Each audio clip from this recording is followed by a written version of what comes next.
Today, I'm going to be day drinking and smoking cigarettes in a public park at 2 p.m. in the afternoon, which I am quite excited to do. So, beginning to smoke has been a good thing that has made my life better. And I can already smell the idiots wanting to tell me that smoking is bad for you, actually. And listen, I know. And you know. Everyone fucking knows smoking is bad. So let's get that part over with straight away. This is not going to be some science denial essay. I agree with the general consensus that smoking causes illness. And I don't care if you smoke or not. It's great if you don't. Congrats. But also, the truth is that having a smoke once in a while has been helpful to me. Yet, it's also harmful to me, right? And that's got me wondering why. Mainly, it's got me wondering why you're so mad. I've always found it interesting how angry people get when fat people say they're happy, or when they're just dressing up and feeling good about themselves and I guess being perceived as being happy, despite being fat. Obviously, you can always find someone online that would bully, like, a disabled child if they could. But in general, and mostly, it's always been my experience that when people who are disabled or disfigured or present abnormally in whatever way are bullied online, there's often a strong counter reaction that will happen at some point in defense of the victim involved. That is, if the victim is seen as being a true victim of their abnormalities. That's to say that they have no say themselves in whether or not they were born with, for example, an extra arm or not. However, if the person is fat, this doesn't happen the same way. Like, people do defend them, but there doesn't seem to be this very general agreement that telling a fat person they should lose weight is inherently disrespectful and weird. There's always pushback on that. Because, after all, fatness is a result of your own actions. And so being fat reflects poorly on your character and willpower and even intellect, I guess, because how dare you know that overeating will make you gain weight and is linked with illness and yet choose to overeat, right? But what is it to you? Why do other people care that some people lack the willpower over their own diet, or that they've chosen to do something that's unhealthy? Like, I can relate to being frustrated and mad if someone who's close to me does things that I don't agree with or that I think is bad for them. But that's because I care about them and I know them, and so what they do matters to me. But who cares? Like, genuinely, who cares if some stranger online is fat or ugly or lacks character when it comes to treating themselves right? Why does that make so many people so mad? And this is not obviously exclusive to fatness. It's not just about hating people who are fat. The outrage encompasses everything from bad habits to mental and physical health. People, I think especially online nowadays, feel entitled to be upset that other people are making bad choices for themselves. And this trend is something I call righteous health, where you equate good health to good person and bad health to bad person. I do think that in a morally complex world, we will look for ways to judge people and place them into their rightful boxes of good or evil as best as we can. I think that's a very human thing to do. And the internet has definitely helped to make this process speed up, for sure, because now that there's a heightened awareness of everything and there's public access to all information, there's no longer much excuses for doing things that are, for example, unhealthy. In a way, because we have so much insight into research and facts, we have completely eradicated things like naivete. Innocent stupidity is no more. In other words, if you're dumb today, that's your own fault. Because no matter how your socioeconomic background is, we all have access to the same information on the internet. And with this democratization of information comes personal responsibility for whatever lack of information that you have, like never before. Your lack of knowledge is now fully on you. You can't blame some teacher for not teaching you the right shit, because you could just also Google it and educate yourself, right? And obviously, making unhealthy choices doesn't necessarily mean that you are improperly informed, but usually this is how it's conceptualized by the general public. And I think that's because it's not accepted that making a conscious choice of doing something unhealthy is a legitimate choice. So you must either be dumb, or on some level, you're just a bad and lazy person, or even worse, you're both, right? And combine that with most people being on display for public consumption to some degree or another, and we've just created this like perfect playing field for the game of who can be healthier, or more accurately, I think it should be called who's failing at being healthy, and how can I personally educate them on what I know that they must not know, and if they do know that, how can I morally reprimand them from being bad humans.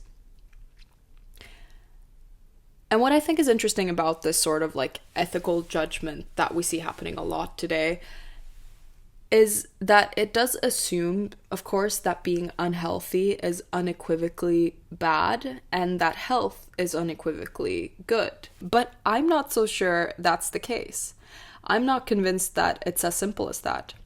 And firstly, before we delve into the moral gray zone of health, I would like to acknowledge that despite the appearance of a democratic access to information we all have, and thus, the equal playing field where you can go ham on anyone for their lack of information, it still remains that health is definitely not solely a factor that you have full control over as an individual.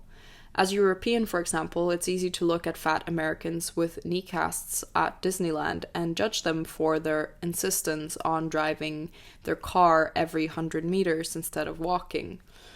But yet, it's not the stupid Americans' fault that they don't walk.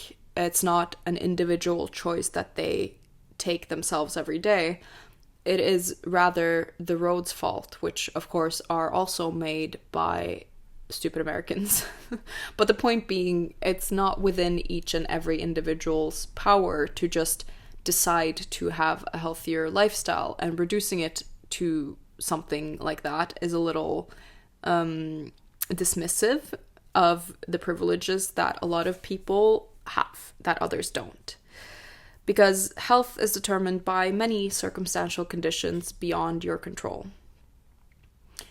And also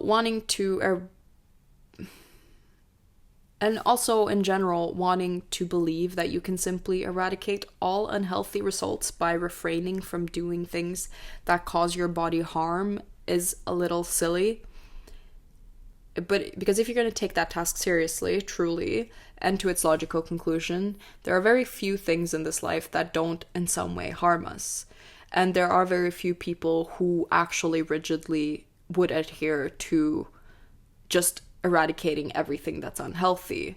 But I think it's rather a question of we've decided which things are unhealthy that we're gonna sort of reprimand people for doing, and then there's the ones like drinking, sugar, and things like that that is largely still accepted to do as long as you sort of look healthy while doing it, right? But let's look at how health itself isn't necessarily easy to equate to an unquestionable good. For a long while now, we as a society have been on a trajectory to better health. We have, thanks to better information, better science, and better communication, been able to largely stop doing many things that we've deemed as generally bad or unhealthy for the people in our societies.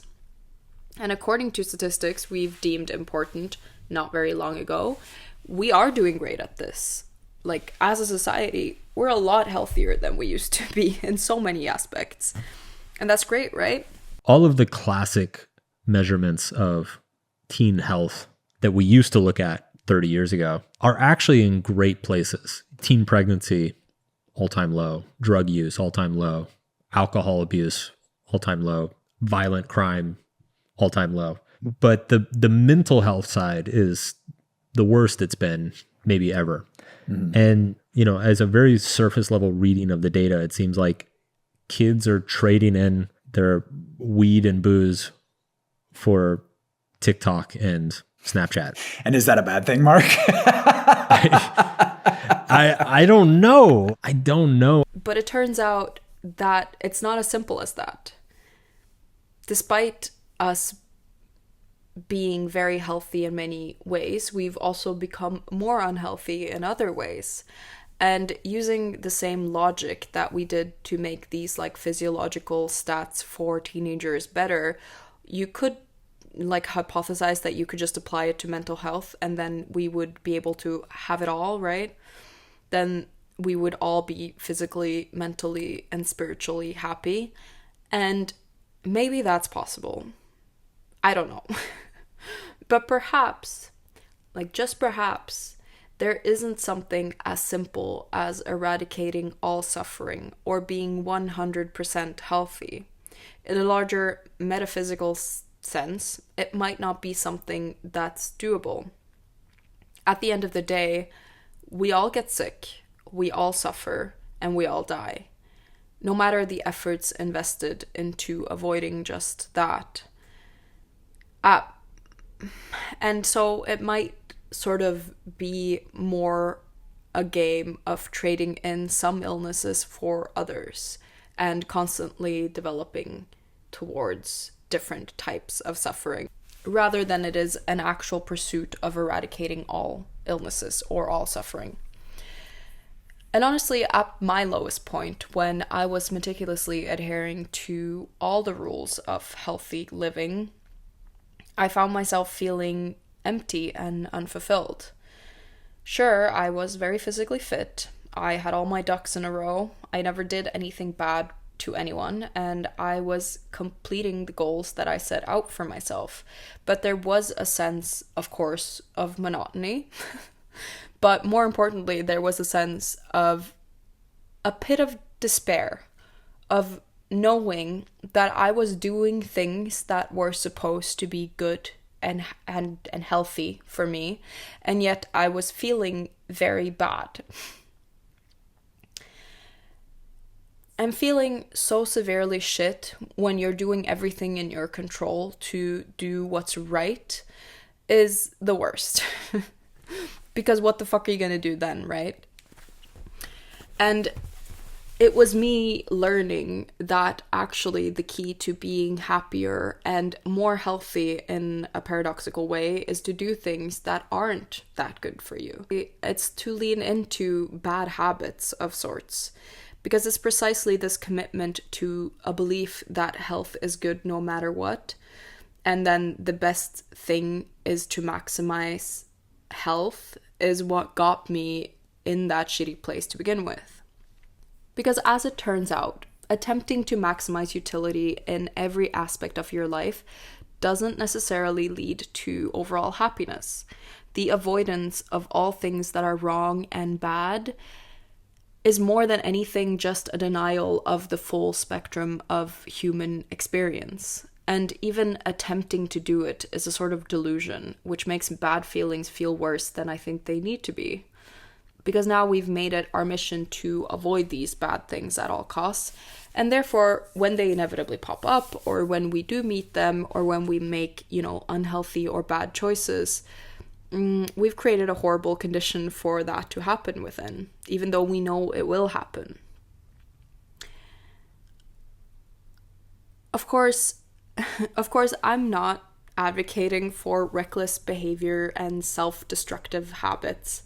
There is a fine line between embracing life's imperfections and endangering oneself truly. However, I do believe that there's value in acknowledging that bad things play in shaping our experiences and our perspectives, as well as our quality of life. I'd also like to mention that I'm definitely not an advocate for people to do shit that they're addicted to. Like, if you have a family history of alcoholism, maybe find another vice. Because the point isn't to fall into some terrible life-threatening addiction. The point is to embrace the vices that make your life richer without throwing away your whole life in the process. So perhaps take it easy on the fentanyl. But I would encourage you genuinely to look at the things that you know you like and that you also know maybe aren't good for you. And technically that nobody would advise you to do. Like calling your ex. It's pretty definite that that won't lead to much good. But knowing that versus experiencing that is quite different. Experiencing it might be important to you, especially if you go around thinking about texting or calling them all the time. Maybe just do it and go through it, and then at some point you'll realize that you don't think about them anymore. Because it, in many cases, has to take going back to something that's bad for you multiple times before it's out of your system. Or rather, more accurately described, before your brain can properly register them as bad for you and something that you don't want anymore. It's often not enough just knowing on an intellectual level that that's the case, right? And in this sense, health is morally gray, like everything else. What is bad for you can also be good for you. And what's good for you can be bad. Despite how much we might wish for it to be a lot more straightforward and simple, it just is as complicated as that. And my biggest issue with people seeing health as something that is connected to morality and something that is as black and white as some people insist that it is. I think the ultimate irony is about how this attempt at being healthy and using social influence to ensure others has led to this trend of shaming others for their personal choices that are related to their own health and lifestyles. And while promoting health and longevity is undoubtedly commendable, the pervasive judgment and shaming surrounding people's individual decisions has become very, I think, common, and and it's disheartening to witness this social phenomenon, especially considering the profound impact that shame has on causing loneliness and disconnection and well-being. Now, I've talked about loneliness before, but I want to talk about loneliness in a health setting, because loneliness isn't merely about passing feelings of being sad or isolated. This is a pervasive condition that research has consistently shown being associated with an increased risk of numerous health issues like cardiovascular disease, compromised immune functions, cognitive decline, and even premature death. And in fact, some studies suggest that the detrimental effects of loneliness on health are ironically comparable to those of smoking or obesity, which is kind of ironic, right? But despite knowing this as well, right? Like, despite us knowing that this is probably the most unhealthy thing we could keep up in our society, we continue to prioritize judgment and criticism over empathy and understanding. Our fixation on policing other people's choices, particularly regarding health and lifestyle, reflects a very deeply ingrained societal dysfunction, in my opinion. Instead of fostering genuine connection and compassion, we're perpetuating a culture that just creates alienation and hostility, which is such a shame. And honestly, besides the fact that this is an extremely unproductive way to try to make other people more healthy, I also have just a general issue with it because it's fundamentally antisocial and cringe. I think it's a weird way to approach life. It's a weird way to approach talking to other people and relating to other people in your society. Like, this obsession with being right this obsession to being right when met with strangers is so weird. And I think that's something we should stop because it doesn't look cute. And I think we should learn to just treat ourselves and others with a little bit more kindness and grace that I think everyone deserves. Because in conclusion, smoking may not be the healthiest choice, but it has the potential to enrich people's lives in different ways. And that's why people have been doing it for so long, right? It's a reminder to me that life is meant to be lived fully, with all its ups and downs, and its triumphs and tragedies, and to completely reject any attempt at perfection. So, while I may not recommend anyone necessarily to take up smoking, I do encourage everyone to embrace the messiness of their lives and the shitty choices that you'll inevitably make, because life is very fucking banal, isn't it? And it's hard enough to live it without attempting to be perfect at it.